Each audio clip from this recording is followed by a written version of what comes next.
Last time we started doing homology by talking about a special type of cell complex.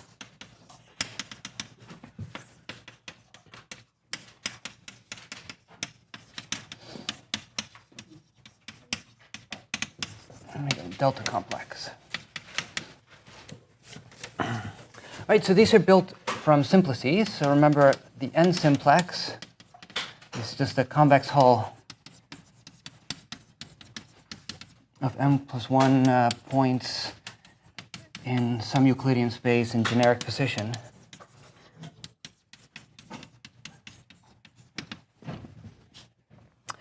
The standard simplex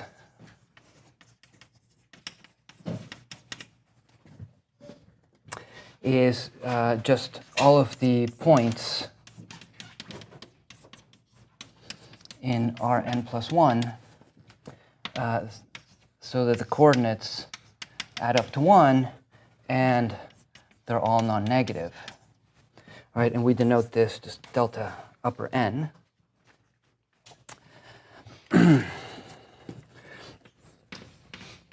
We talk about oriented simplices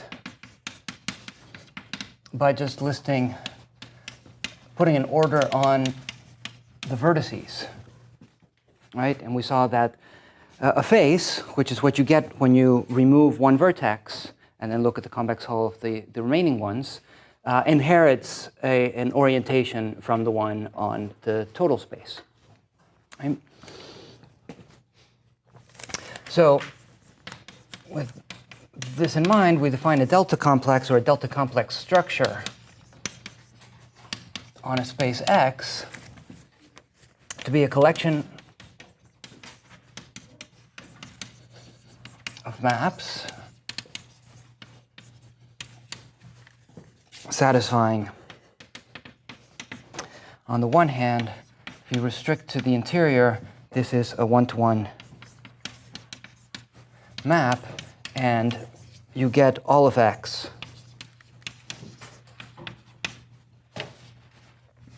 from the images of the interior. Right, and by disjoint union, I want to emphasize that every point in X is in the image of a unique one of these when you've restricted to the interior.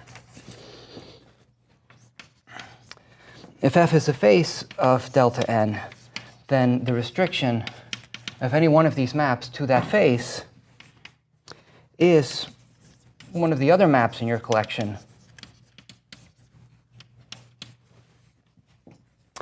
after you identify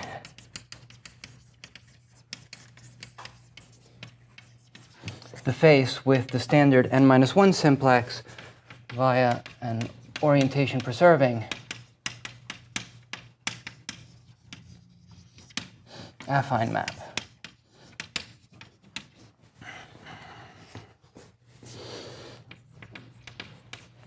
And finally, we want the topologies to be the same.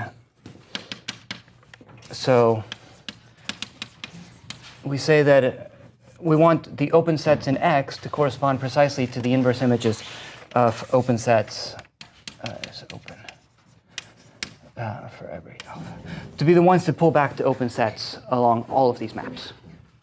Right, and so that guarantees that we can reconstruct X from the delta complex structure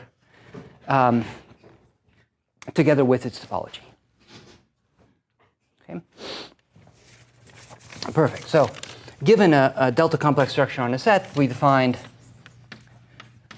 some abelian groups, just a free abelian group with generators given by all of the sigma alpha from delta n to X, all of the sigma alphas in the delta complex structure. And we defined boundary maps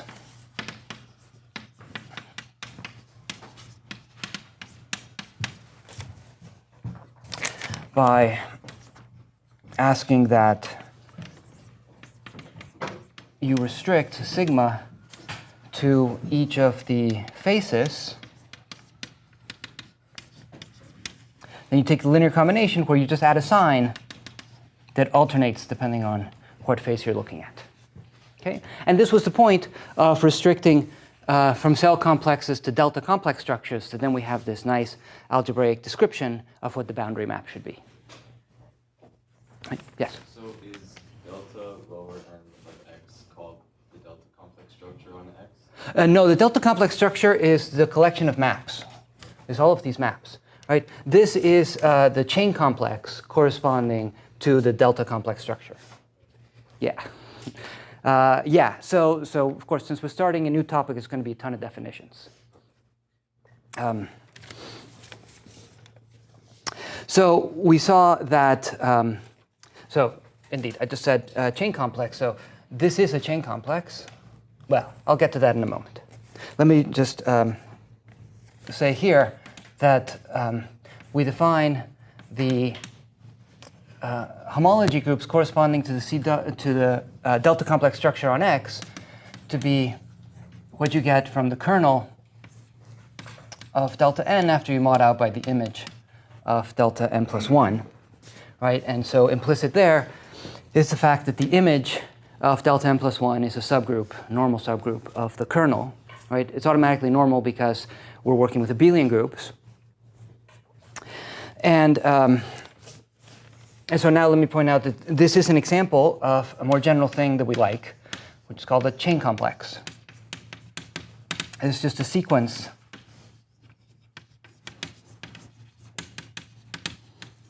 of abelian groups and homomorphisms.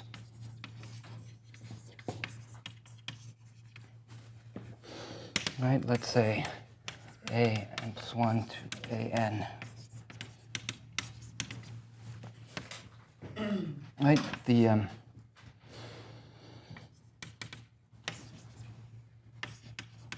homomorphisms are usually denoted by the boundary symbol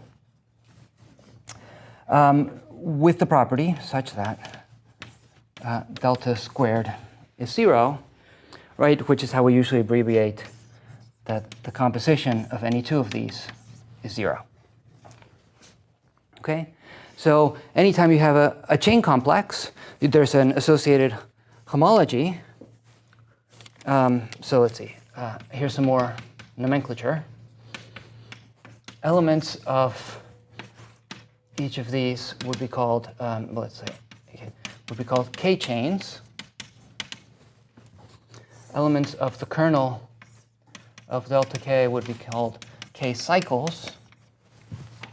Elements of the image of delta k plus 1 would be k-boundaries. And then the homology of this complex, let's say hk,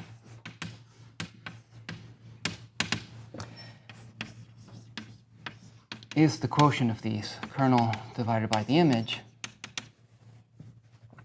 This is called the kth homology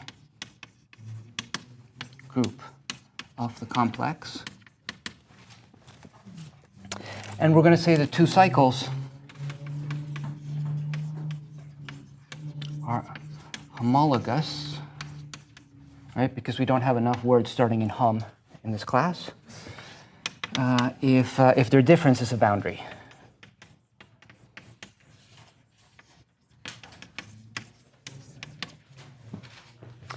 Right, so two k-cycles are homologous if they define the same element in the homology group. Okay. And then we worked out some examples. And that's what we did last time. So a bit longer of a review because we have so many new vocabulary words. Yes? So when we say two cycles are homologous, what do we mean by cycles here? Cycles are elements of the kernel of the boundary map. Ah, cycles. Yes. Okay. Mm-hmm. Yes? We talked last time about what an n-chain looked like, and I was looking back over and I'm confused. We said something about finite formal sum. Yes. So we're taking the free abelian group. Yeah. Right? So if you like, you can think about this as being, a module over the integers. Right? So it's like you have a vector space, but your field of scalars is not a field, it's the integers. And you're just taking these as your basis elements. Okay. right? So an arbitrary element looks like a linear combination with z coefficients of your generating set. And then we're defining the boundary. I'm just telling you what to do on the generators, and you just extend it linearly over the integers. Yes? This might be something we're getting to, but can we see examples of cycles that are homologous or not homologous? Yes. So a simple example was when we had, so we should go back over the examples we wrote out last time so that I can point to things and say these are homologous. So maybe let's do that after class if you like, because I won't actually be writing down examples today. Yes? So does all this require an orientation? Yes, we need oriented simplices because we want this, this boundary map, right, you have to know what signs to put, right? And so the signs come from the orientation. Okay. So locally we need an orientation, or we need an orientation of the entire thing? Well, really what's going on is the delta complex structure is with oriented simplices, right? So we don't need the space to be orientable or to be oriented if it is orientable. We just need to be working with oriented delta complex structures. Yeah, so if you like, the orientation is cooked into this definition, and then it doesn't matter what space you apply it to. In particular, last time we talked about RP2 and the Klein bottle, and those are not orientable.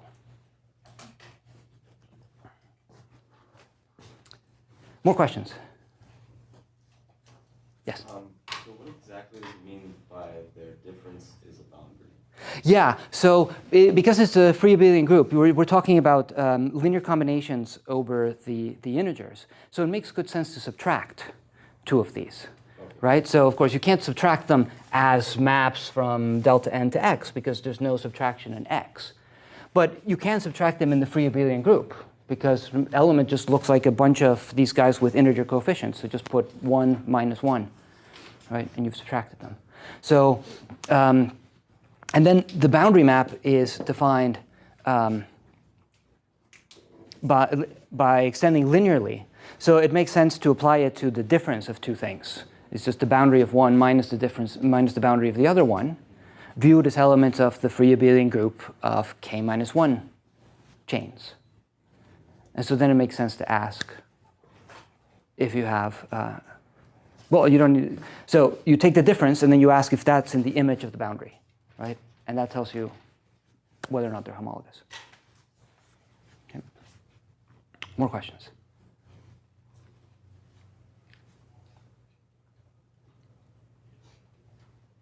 Okay.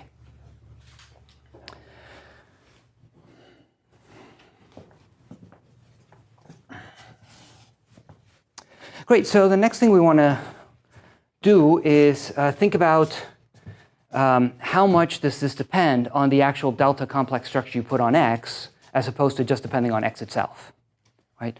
So the way we're going to address that is by taking an arbitrary space x, not assuming that it has a delta complex structure, and we're going to define a homology theory for that space. And then eventually we'll show that these two homology theories are the same when you do have a delta complex structure. Okay, so the way we're going to do that is instead of assuming that you have these nice maps from the standard simplices into X that satisfy all of these conditions and reconstruct the space and everything, we're just going to consider all maps from the standard n simplex into your space X. Okay, so this is called singular homology. Singular.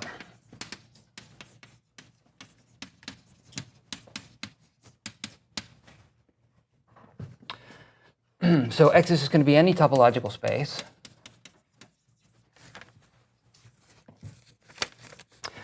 So a singular n simplex is just a map from delta n to X. So what's singular about it is that, well, I'm not assuming anything about, say this restricts to the interior to be a one-to-one map. I'm putting no restrictions on this simplex. It could be collapsing the whole thing to a point, for example. Or it could be coming back on itself. Right? So it's singular because I'm not making it regular. So here we're going to define Cn of x to be free abelian group on all of these singular n simplices.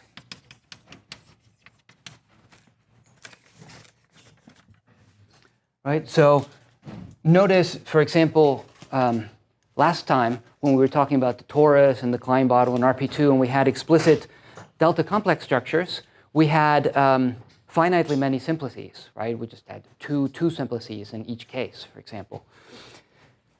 In this case, you're going to have very, very large sets here, right? So,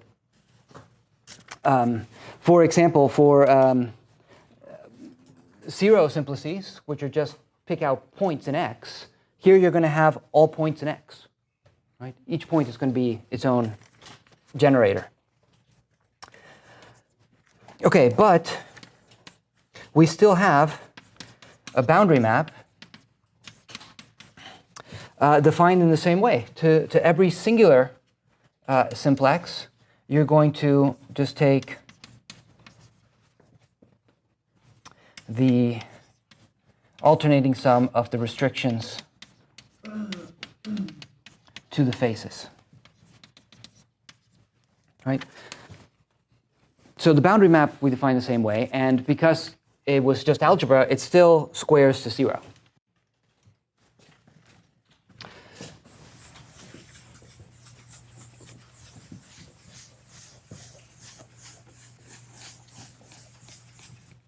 Okay. So since this squares to 0, we get a complex. No, let's put x.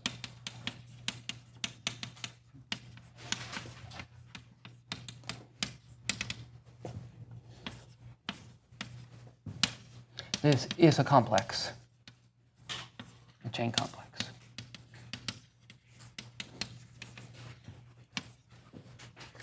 So we can talk about the homology.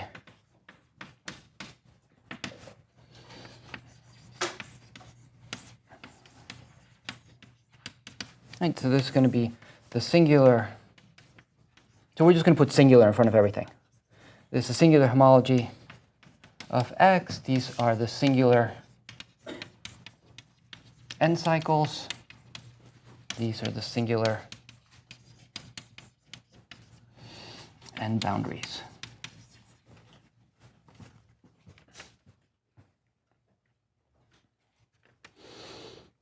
Okay. So the only case, basically, where you're not going to get something absolutely huge here is if you're just working with a single point. So let's compute it for a single point.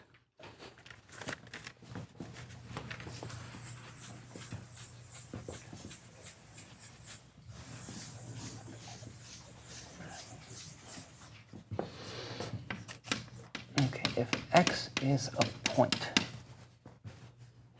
Okay. There is a singular n simplex for every n, right? There's only one way of mapping the standard n simplex to a point, right? Just map everything to that point.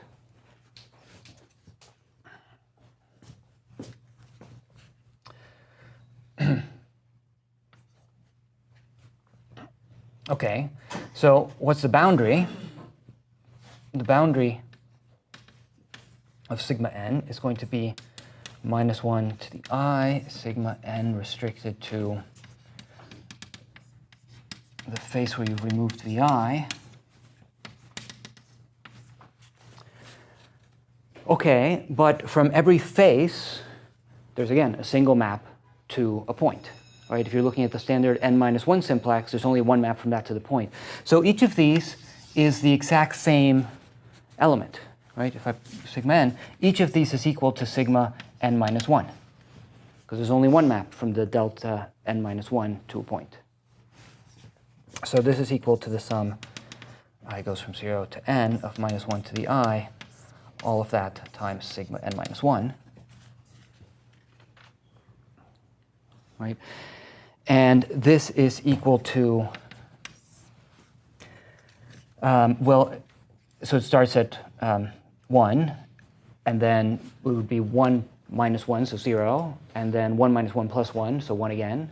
So we're basically going to get 1, well, let's say sigma n-1 if n is even, and we're going to get 0 if n is odd.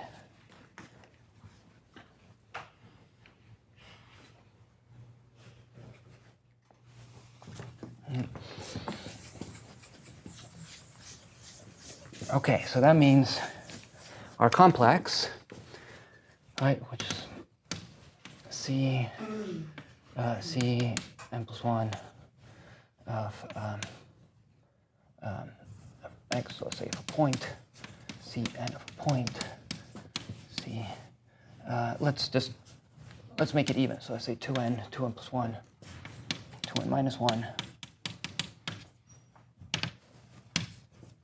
C2, C1, well, let's go with C1, C0, 0.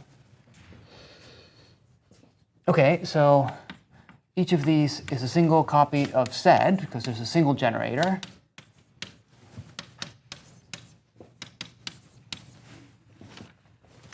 Right, it's free abelian group on a single generator, so it's just SED. And the map, well, if you start on an odd index, you get 0. If if I have an even one, it's going to take the generator of a Cn to the generator of Cn minus 1, right? So that's just the identity map. Then this one will be 0, right? This one started at 2, so it would be identity, and then this one will be 0. Okay. So the boundary map alternates between being 0 and the identity. And let's see, the Hn, well, let's say k of a point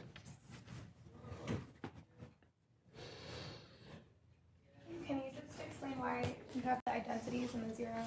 Yeah, so it comes from here, right? So the boundary map is just identically 0 if n is odd, right? So if I take the boundary starting from an odd place, it's just a 0 map, right? On the other hand, it takes sigma n to sigma n minus 1 if n is even, right? But each of these is just the free abelian group on sigma n, right? Because there's no other map from delta n to a point, right? So this SED is just, k times sigma 2n plus 1, and this is just k times sigma 2n, where k runs over all of the integers, and k times sigma 2n minus 1, and the boundary map just takes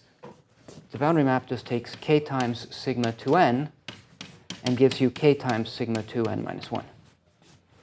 Wait, why is that? Because it's linear over the integers, and this is what it does to the generator. Okay. So the k just pulls out, and then on sigma 2n, I get sigma 2n minus 1. Right? Right? So in terms of the coefficients, this is taking k to k. So it's the identity map. Okay. So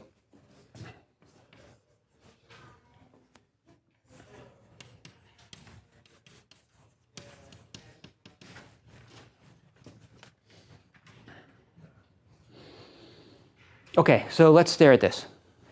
Okay, sorry, I have one more question. Sure. So here, wouldn't delta 0 also be 0? Delta 0 is also 0, yes. But didn't we say it was sigma n minus 1? Sure, this would be for n greater than 0. Yes, thank you. So yes, sigma 0, because this is the 0 group. There's only one map, 0, yeah. Okay, great. So let's stare at this. let's say that let's position ourselves here, right? So I'm going to look at the kernel of this map. Right, well, the kernel of the identity map is just 0, right? So the guy on top is 0. I don't really care what the guy on the bottom is, but it's the image of the 0 map, so it's also 0. So this group would just be 0, right? So if we're here, the group is just 0. What about if we're here? Well, in this case, the kernel of the 0 map is everything, right? So up here, I would get the integers.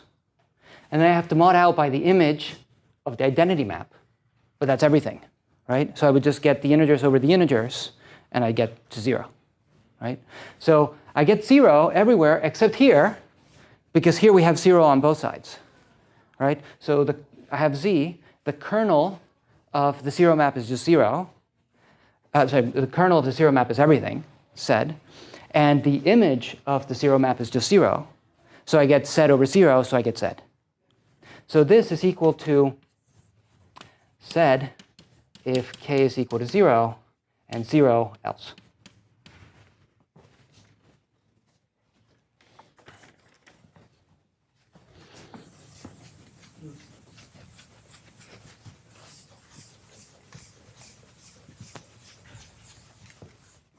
Okay, so just for contrast,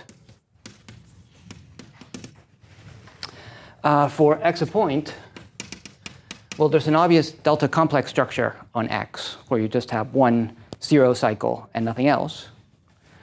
So we would have delta n plus 1, say delta n.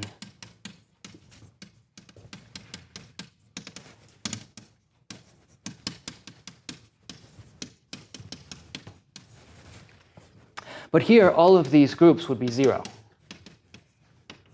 until you get to this one, which would be said, right? Because you don't have any maps from the one simplex into the point in your delta complex structure, right? So we would again conclude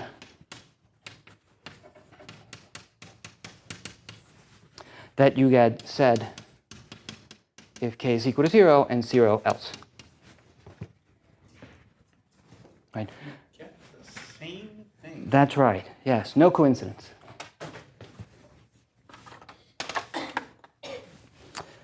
Okay.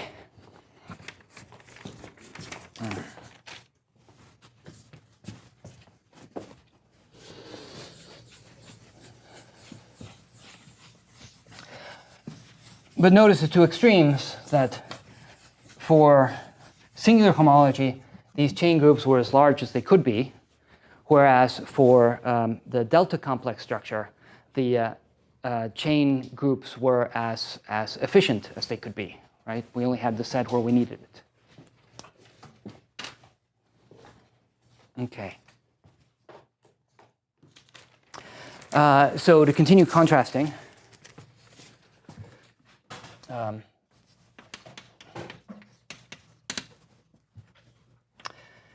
so if X has a delta complex structure with finitely many cells, all of dimension less than or equal to n, then clearly hk delta of x is finitely generated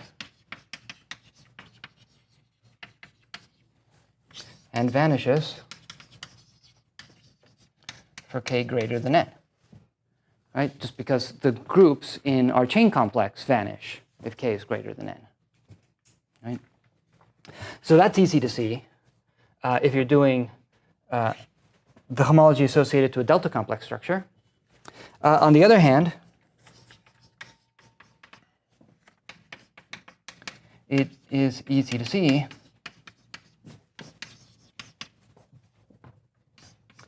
that the singular homology is, for example, invariant under homeomorphism. So we'll get to this soon. right? So it's easy to see that if you have homeomorphisms, then the singular homology is not going to change, right? Whereas over here, if you have a map between two spaces, to get a map on the homology associated to a delta complex structure, I need both spaces to have delta complex structures, and I need the map to play well with those structures, right? So it's a lot more complicated. Whereas here, I don't need anything, right? For the singular homology, we will see soon, it's very easy to get a map between the homology groups. And it's very easy to see that homeomorphisms won't change anything. Okay?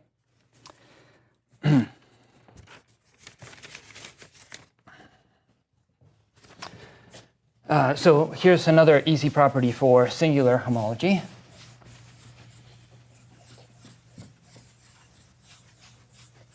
Yeah, so generally speaking, singular homology is wonderful when you want to prove things, and the homology associated to delta complex structure is wonderful when you want to compute things.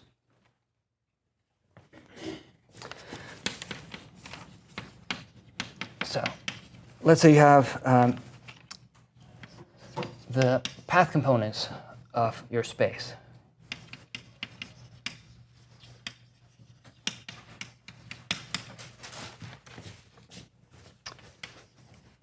Okay, then it's easy to see that the singular homology breaks up into the singular homology of the path components, so direct sum.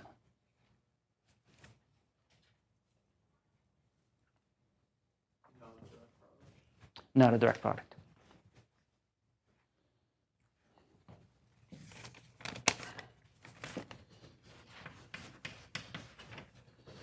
And the proof is easy because since delta n is connected, its image has to land in a single one of these path components, right? So the chain groups themselves split into the chain groups of the individual path components, and the boundary map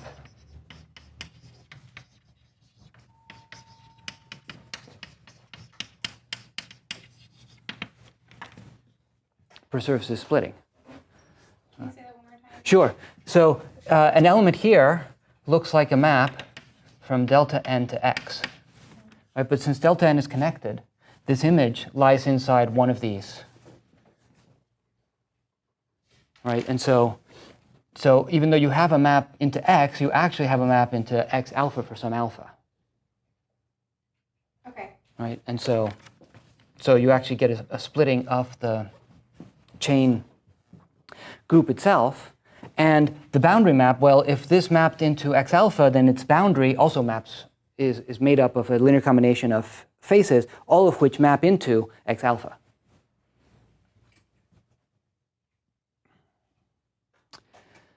So I actually get a splitting. You could even write this like this. So the complex splits into a direct sum of complexes.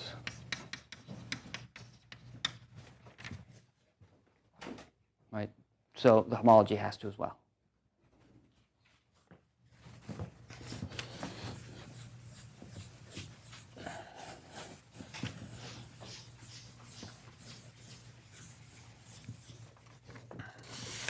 Okay. Only slightly more difficult.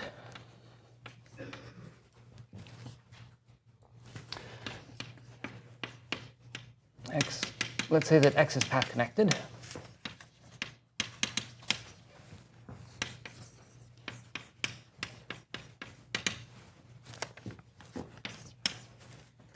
Then the zeroth homology group is the integers.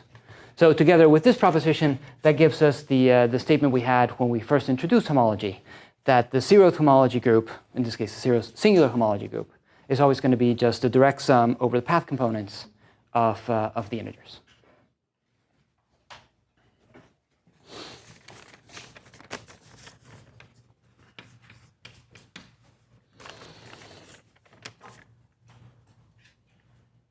Okay.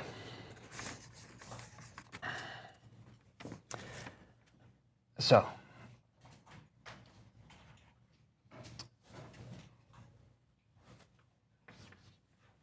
okay, so H0 of X is the kernel of D0 mod out by the image of D1, right?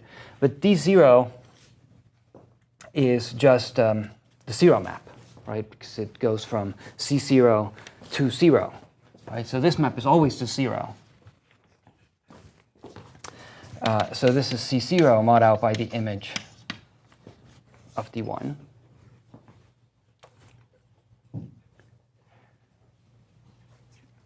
So like we talked about initially, C0 is just maps into, from the point into your space. And you're going to consider them equal when they're in the image of the boundary from the one simplex, right? Well, the one simplex is just a path. So you're going to have 2 points, and you're going to consider them equivalent if there's a path joining them. So you have the difference as the boundary of that path. Right? So it's very intuitive. Here's how we're going to prove it. Let epsilon be a map from C0 to Z. So somebody here looks like a linear combination, say K alpha sigma alpha 0. So it's just a bunch of points with coefficients. And what we're going to do is just take the sum of the coefficients. Right.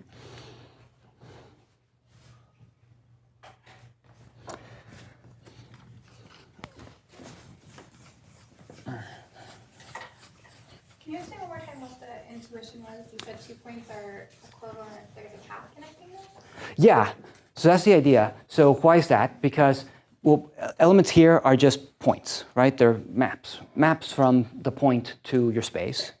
And then the image of the boundary, this is the boundary of paths, right? So I have elements of C1, that's just paths in the space, so it maps from the interval into the space. And then the boundary just takes the right endpoint minus the left endpoint, right? So you're going to have points in here, and you're going to declare them equal if there is some path that goes from one to the other. Okay. So that's the intuition. We're going to prove it using this, which it's called the augmentation map.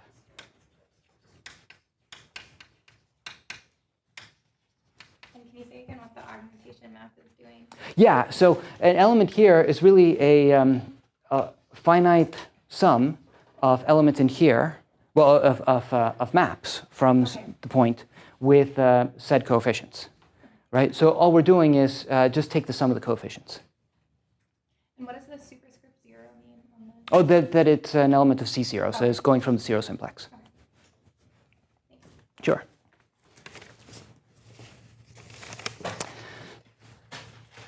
Okay, so I do this because we're going to show that the image of D1 is the kernel of epsilon. And that'll help us identify the quotient with the image. Right, so notice that if you have a one simplex and you take its boundary, then this is just epsilon of sigma restricted to V1 minus sigma restricted to V0. And that's just 1 minus 1 is 0. Right? So it kills the boundary, right?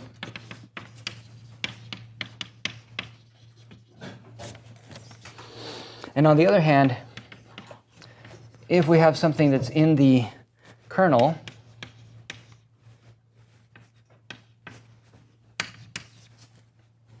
then I want to show that this is a boundary, right? So that there's some linear combination of one simplices so that the boundary map gives you this guy.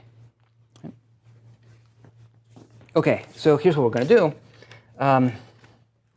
Pick a point to some base point in X, and let tau alpha be a path from the image 0 alpha point to x naught. Right? So I'm just going to take each of these points and connect them to my fixed base point x naught.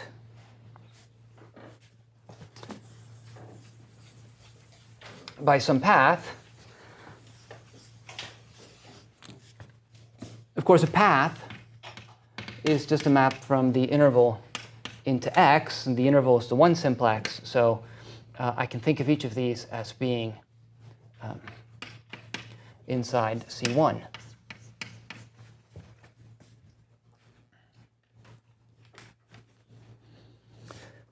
So now just consider what is the boundary of the sum of k alpha t tau alpha. So the boundary map by definition is linear over the integers.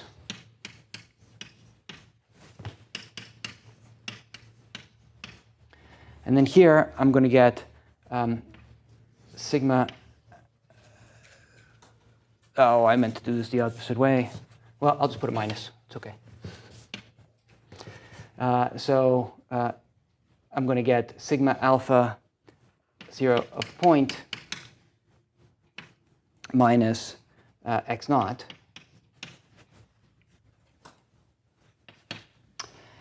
So I get the sum of k alpha of the sigma alpha zeros minus the sum k alpha, or if you like, sigma, let's call it x naught 0.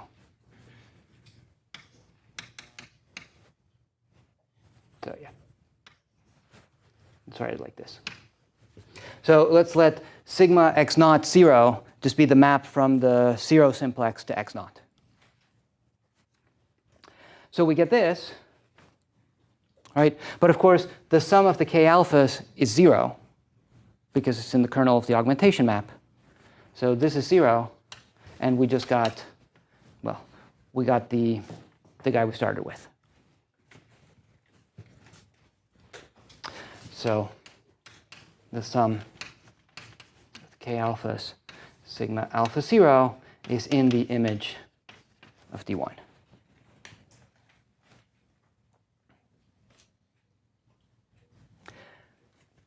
OK, so we've shown that the kernel of epsilon is equal to the image of D1. So then H0 is equal to C0 mod out by the kernel of epsilon. So that's just the image of epsilon. But epsilon is obviously surjective. So that's it.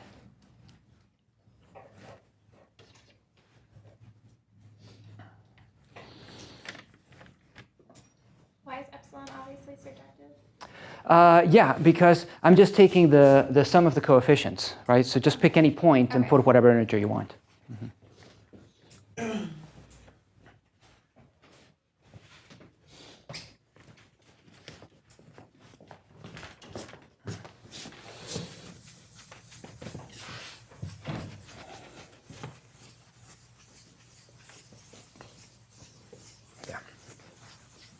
Sorry, one more question. Sure. Where did the minus sign go from the first line? Oh, so the minus sign shouldn't have been there because I should have taken this path to start at x naught and end at this point, right? But instead I took it to start here and end there. And so when I took the boundary, I was going to get the wrong sign. Okay. And so I just put a minus sign there, right? Still gives me the same answer. So the reason the minus sign disappeared from the first line to the second line is that the path is going in the wrong order? Is it here I took the endpoints? You know, you should take the final point minus the beginning point, right? But yeah, I put the minus sign because my path started the wrong place. Okay, so the reason it's called the augmentation map is that you can augment the complex. So you can look at the So I'll just say C and Cn minus 1. So everything stays the same. Then you get to C0, and then you augment, and then you put a 0. And this is still a complex with the boundary maps. It's still a complex. It's still a complex because we already saw that epsilon composed with delta 1 is equal to 0. So it's a complex.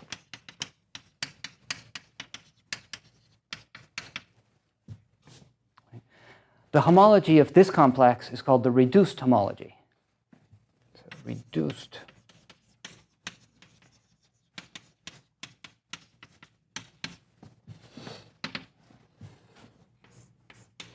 So homology of, I don't have a, so still complex, let's denote it C with a tilde.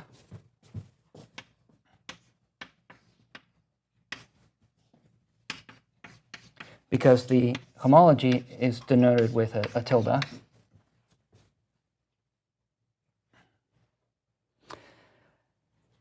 So notice that you don't change anything for any n greater than 0. Right? You only change what happens to the 0th homology group.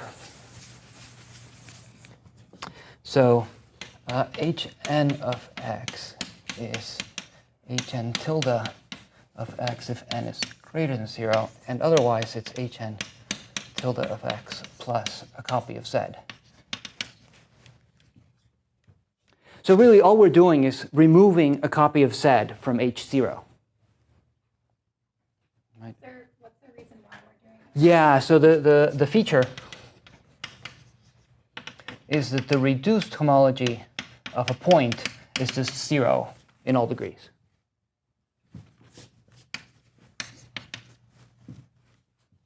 Right? So, I don't know, maybe for aesthetic reasons you want the point to have no homology, so you take reduced homology. But really it's because there are theorems where you have a uniform statement except for the 0th group. And so if you work with reduced homology, then you get a uniform statement. Yes?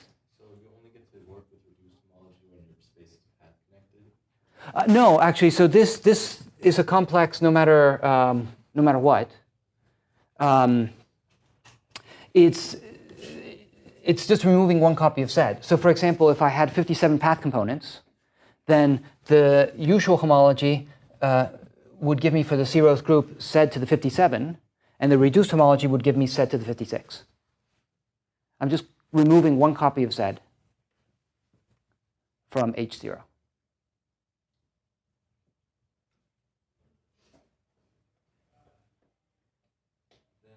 So then, what was the purpose of this proof in terms of the reduced homology? Right, in terms of the reduced homology, this would be the statement. This is what we just proved. Oh.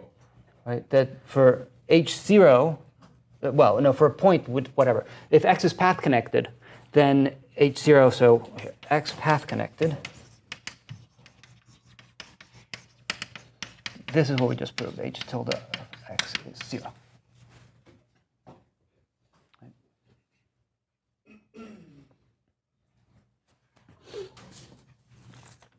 Okay, so anyway, this is really, it's just a convenient modification for uniform statements of theorems and aesthetics.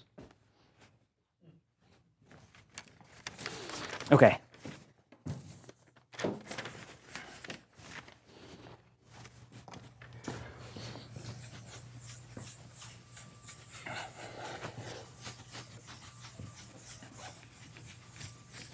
Great, so for a given space, we now have this sequence of groups, sequence of abelian groups, right? So we want to see how this depends on the space, or if you like, we want to show that what we have are functors. So let's assume let's assume we have a map between two spaces. We want maps in homology.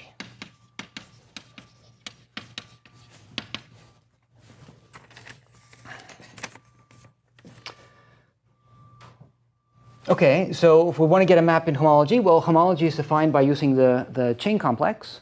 So the first thing you want, we'll get these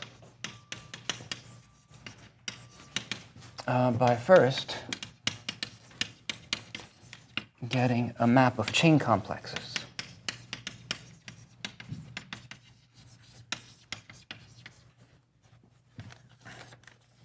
Okay, so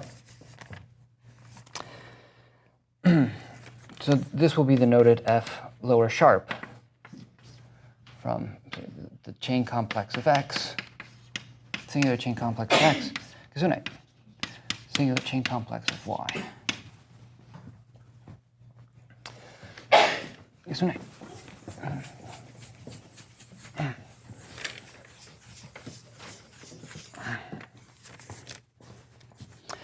Okay, great. So we're going to proceed like we did with the boundary map. I'll tell you what to do on generators, and then you just extend linearly over the integers. So a generator of the nth chain group for X is a singular n simplex. So it's just a map from the standard n simplex to X. And we have a map F from X to Y. So you just compose them. And that'll be F sharp, lower sharp of sigma. So my F lower sharp of sigma is just F composed with sigma. It's a map from delta n to Y.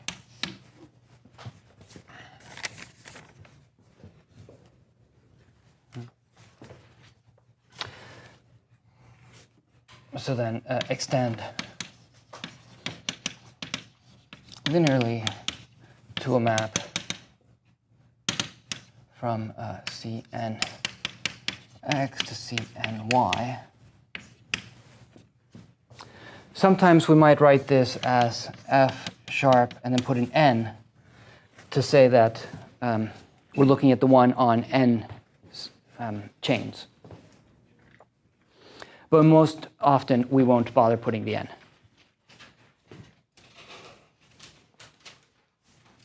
Okay. Now, of course, if you're going to get a map of chain complexes, then you should have maps between the abelian groups. There should be homomorphisms. Well, that's easy because we've extended linearly. But they should also play well with the boundary map. Right? So fortunately, it does. So let's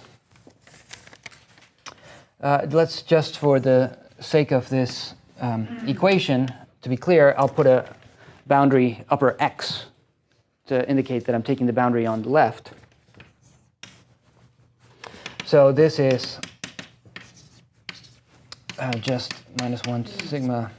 So the point is that the boundary map, as we saw last time, is defined by doing something to the domain of the map, right? And so if you're going to compose, well, you're doing the same thing to the domain. So you're going to, it's going to be the same whether you compose before or after. Well, compose with.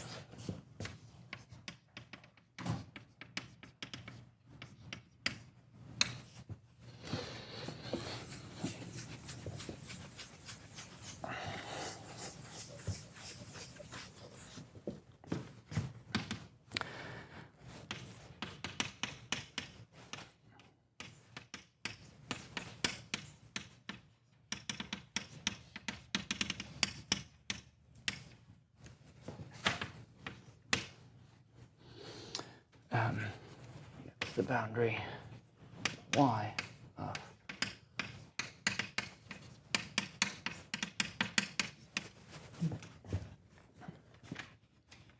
right? So F sharp commutes with the boundary map.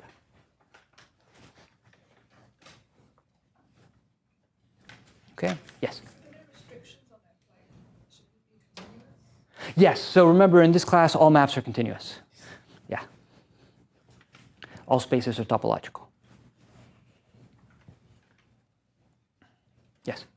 So why are we allowed to just extend F sharp linearly? You're allowed to do anything you like, right? As long as it makes sense.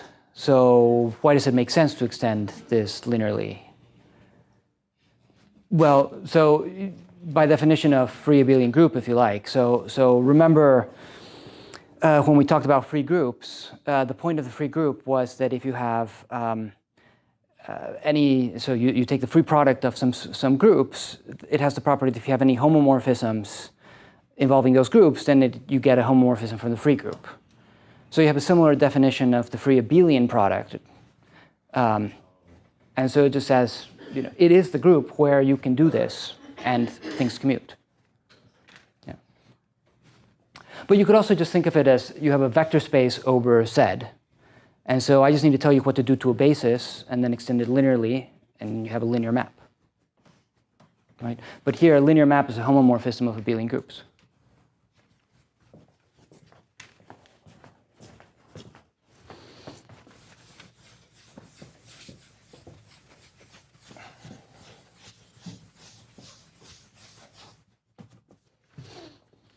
Okay, so of course that's what we mean by a chain map. So let's write that out as a definition. So given chain complexes, so let's say you had A with its boundary maps and B with its boundary maps. A chain map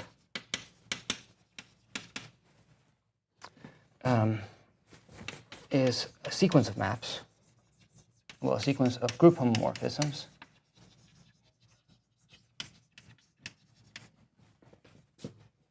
let's say H n A n to B n such that H,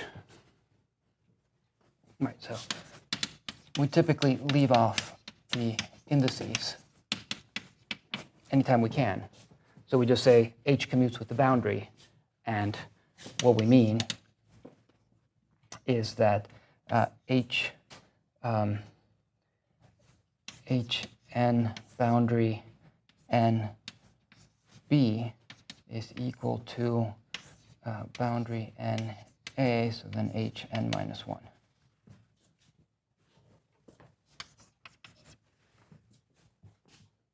Right? But like with everything, if you can draw a diagram, then that's much clearer, right? So i.e. maps such that A n minus 1, A n plus 1, A n minus 1.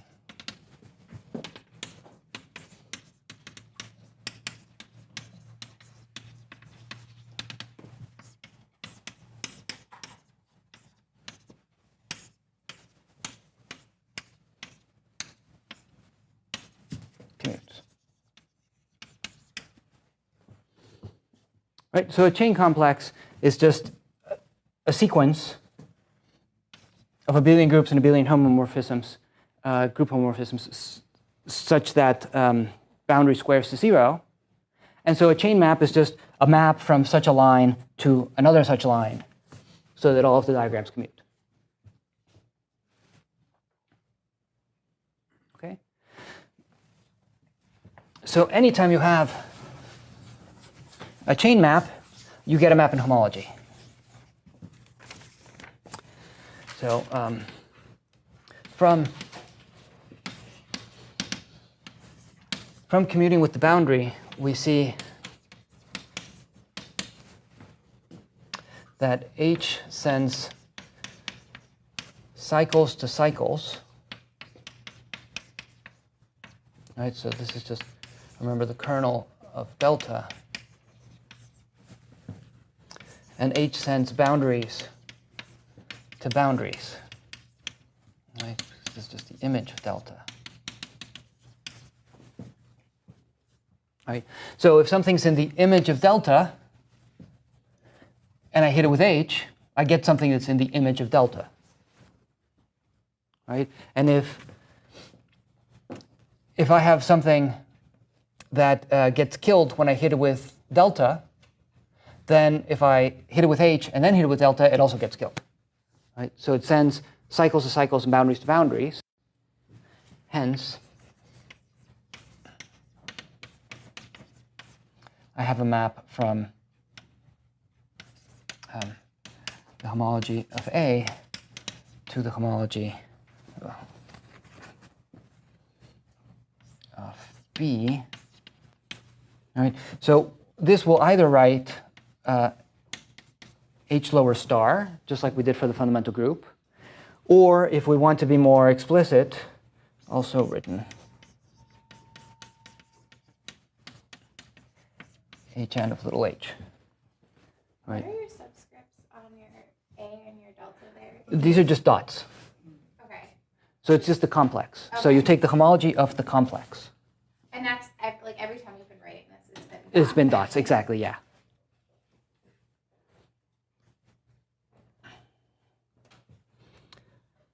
Yeah, so you always, when you're talking about the whole complex, you either put a dot or you put a star, but then that can be confusing because you're also putting stars over here. So it's better to use dots for your complexes and stars for the induced map. But you can also write the induced map like this, so you're emphasizing that it's a, well, in the case of maps between spaces, that will get a functor. Right, so maps get maps. Okay. So anytime you have a map of chain complexes, you get an induced map in homology. What we saw over here is that given a map between spaces, we get a map between their singular chain complexes. Right? Given this, we get from C star.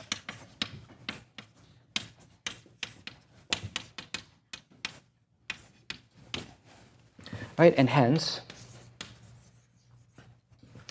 for every n, a map between the singular homology of x and the singular homology of y, also denoted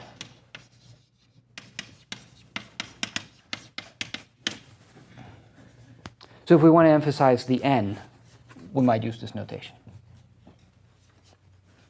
Okay, so we have induced maps, and the induced maps are really simple. It's just function composition, and then you extend everything linearly.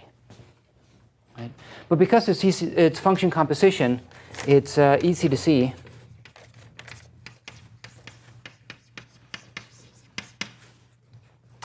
that if you have a composition, then the induced map is the composition of the induced maps. And if you have the identity map from a space to itself, then you get the induced map is the identity map on the homology.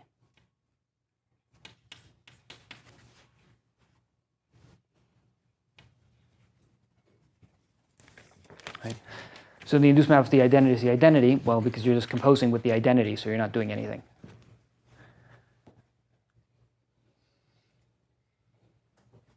Right?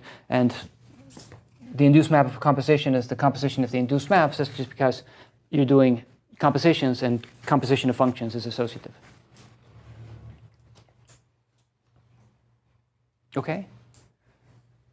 So from there, it's obvious that a homeomorphism gives you the an isomorphism in homology, right? Because you have an inverse map so that the composition is equal to the identity on the nose. Right, so let's write that.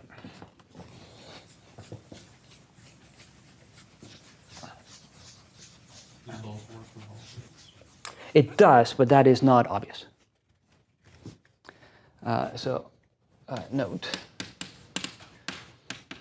if F is a homeomorphism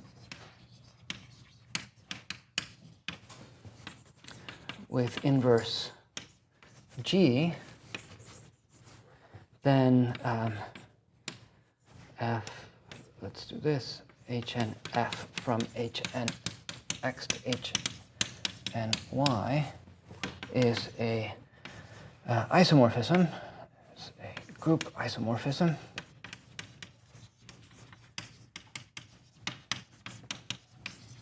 with inverse Hn of G.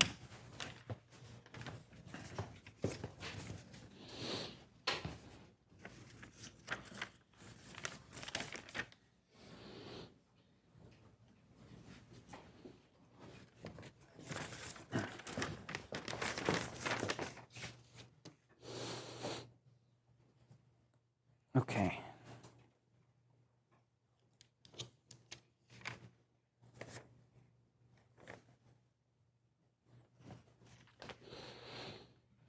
Okay, so indeed, this is also true for homotopy equivalences.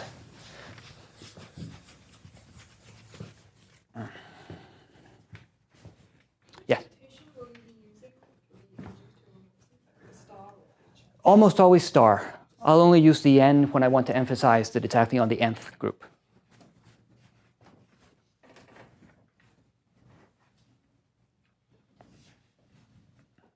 Okay, so it's true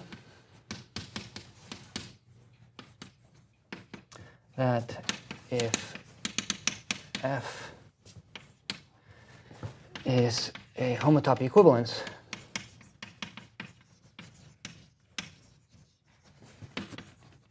then F star is a group isomorphism.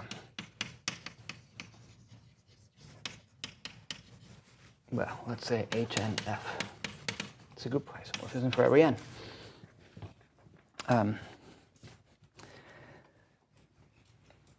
Okay, so our next goal is to prove this. So in fact, we'll show that if F and G are homotopic maps,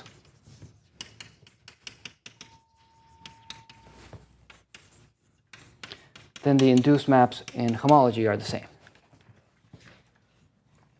Okay? Okay. So,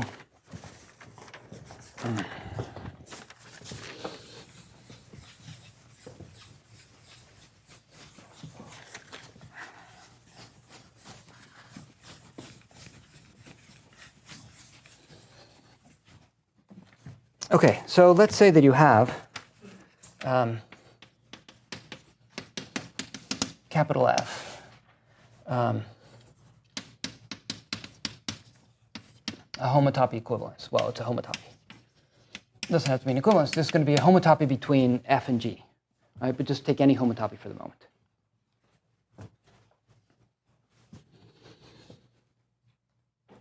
So if I give you a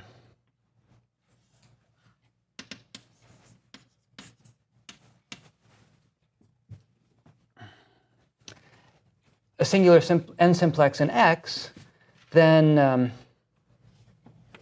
you can take sigma times the identity from delta n cross I to x cross I, and you could compose this with F, capital F, to get a map from delta n cross I to Y.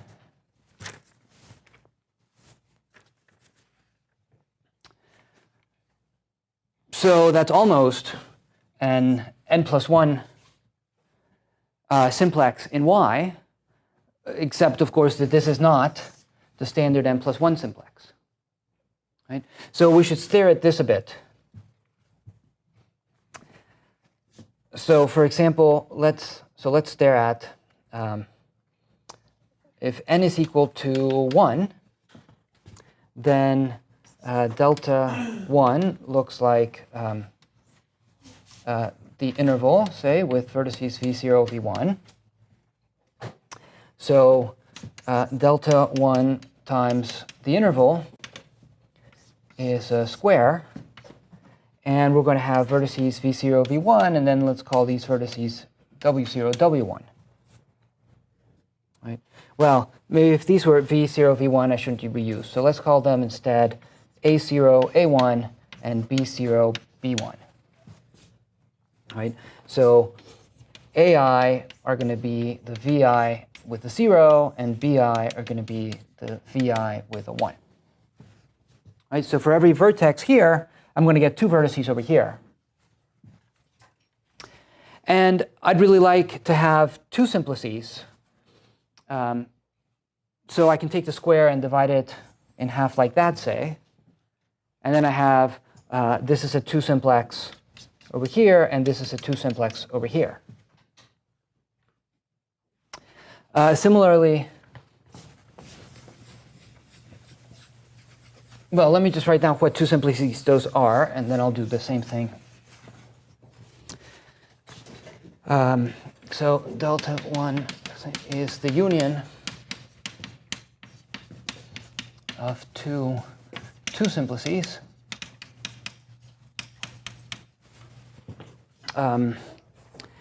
A0, B0, B1, right, which we could call, say, alpha 0, and alpha 1, which is A0, A1, B1. Right, so this would be alpha 0, and this one is alpha 1. Okay. In general, delta n cross I is the union of n plus 1 simplices, of the n plus 1 simplices. Say alpha I is going to be A0, A1 until you get to AI, and then you repeat the I index, but move on to the B's. Right, where, again, the AIs are just going to be VIs, comma 0, and the BIs are going to be the VIs, comma 1. So let me draw the case n equals 2.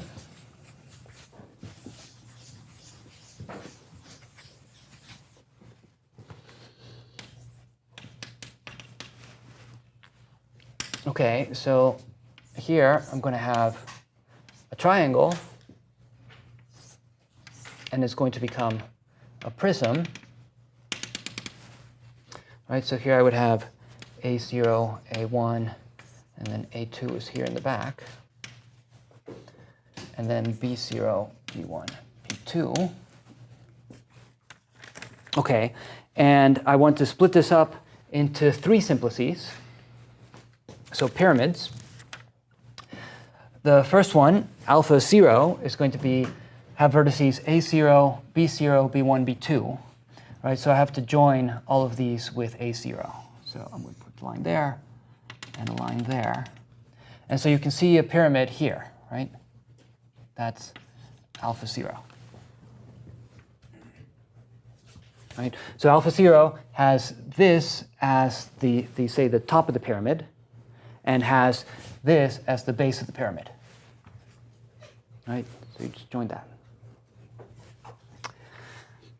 Then the next one, alpha 1, so alpha 0 here was A0, B0, B1, B2. Alpha 1 is going to be A0, A1, B1, B2. Right? So A0, A1, B1, B2. So now this is going to be the top of the pyramid, and here is our base. So I just have to join this one there. Okay, so that's alpha 1. And then alpha 2, A0, A1, A2, B2. So this one, I don't have to draw any more lines. the base of the pyramid, if you like, would be A0, A1, A2, so the bottom triangle. And then B2 up here is going to be the top of the pyramid. Right, so let's say alpha 2 is down there, going up. Okay? And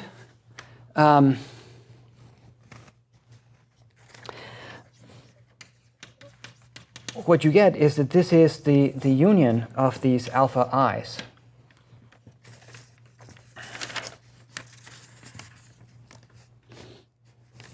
Okay. And okay. So it's easy to see that it's the union. In fact, if you look at the interiors, then there's no overlap between them. I'll let you read that in the book, because I don't have time to do it in class today. Or we can talk about it later. But this does give us a decomposition of delta n cross I as a bunch of n+1 simplices. So we're going to get a map, which we call the prism map, because these look like prisms. So define P from Cnx to Cn+1 y, right? So we're going to take an n simplex on x, and we're going to get back an n+1 simplex on y, right? Because we're going to take this and split it up into n+1 simplices.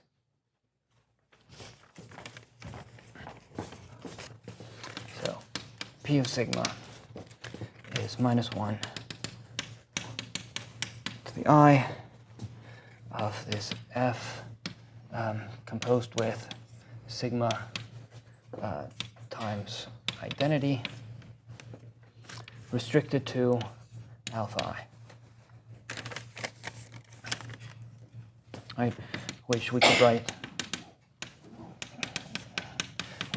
we could write out as this restricted to, and then alpha I is just do the A's until you get to AI, and then start with the B's, repeating the ith index. Okay? So we have a map from delta n times the interval to y, and we're just taking, say, each of these divisions, we're restricting it to each one and putting an appropriate sign.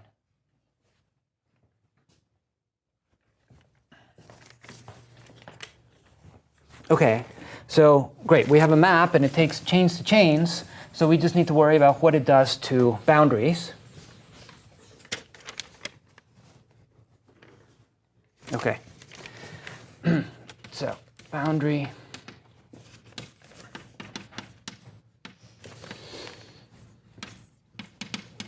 Well, similar to when we were looking at the, let me give myself more room. Sum j less than or equal to I minus 1 f sigma cross identity.